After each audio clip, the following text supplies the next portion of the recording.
Apocalipse, capítulo 8. O sétimo selo e o incensário de ouro. Quando ele abriu o sétimo selo, houve silêncio no céu cerca de meia hora. Viu 7 anjos que se acham em pé diante de Deus. A eles foram dadas 7 trombetas. Outro anjo que trazia um incensário de ouro aproximou-se e ficou em pé junto ao altar. A ele foi dado muito incenso para oferecer com as orações de todos os santos sobre o altar de ouro diante do trono.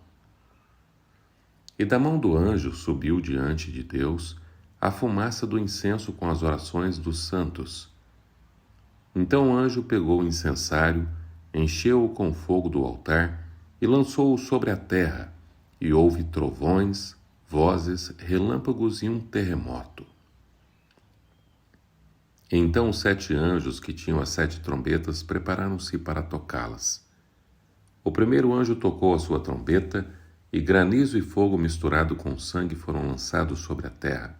Foi queimado 1/3 da terra, 1/3 das árvores e toda a relva verde.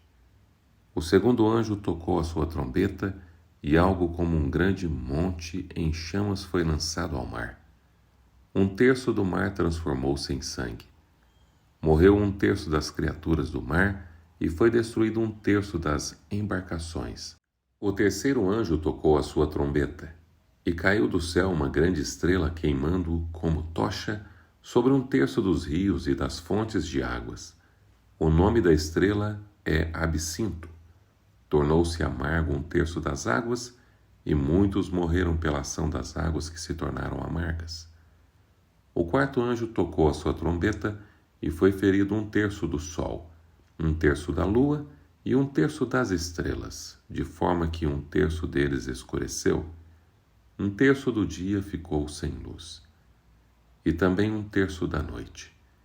Enquanto eu olhava, ouvi uma águia que voava pelo meio do céu e dizia em alta voz: Ai, ai, ai dos habitantes na terra, por causa do toque das trombetas que está prestes a ser dado pelos 3 outros anjos.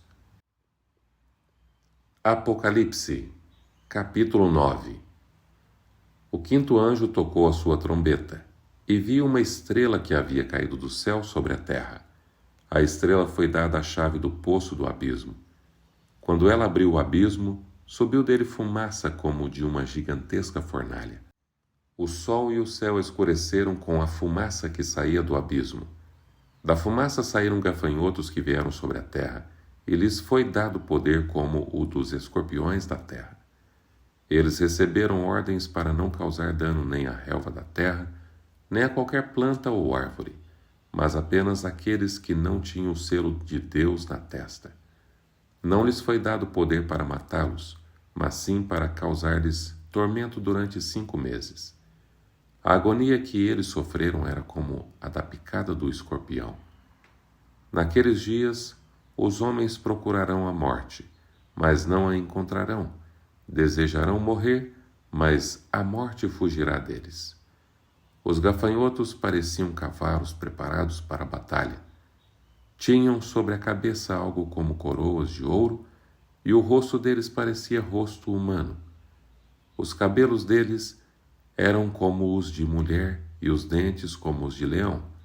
Tinham couraça como couraça de ferro, e o som das suas asas era como o barulho de muitos cavalos e carruagens correndo para a batalha. Tinham caudas e ferrões como de escorpiões, e na cauda tinha poder para causar tormento aos homens durante 5 meses. Tinham um rei sobre eles, o anjo do abismo, cujo nome em hebraico é Abaddon, e em grego Apolion. O primeiro ai passou, 2 outros ais ainda virão. O sexto anjo tocou a sua trombeta, e ouviu uma voz que vinha das pontas do altar de ouro que está diante de Deus.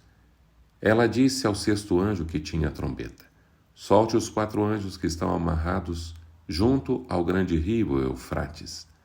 Os 4 anjos que estavam preparados para aquela hora, dia, mês e ano, foram soltos para matar 1/3 da humanidade. O número dos cavaleiros que compunham o exército era de 200 milhões. Eu ouvi o seu número. Os cavalos e os cavaleiros que vi em minha visão tinham este aspecto. As suas couraças eram vermelhas como fogo, azuis como jacinto e amarelas como enxofre. A cabeça dos cavalos parecia a cabeça de um leão, e da boca lançavam fogo, fumaça e enxofre.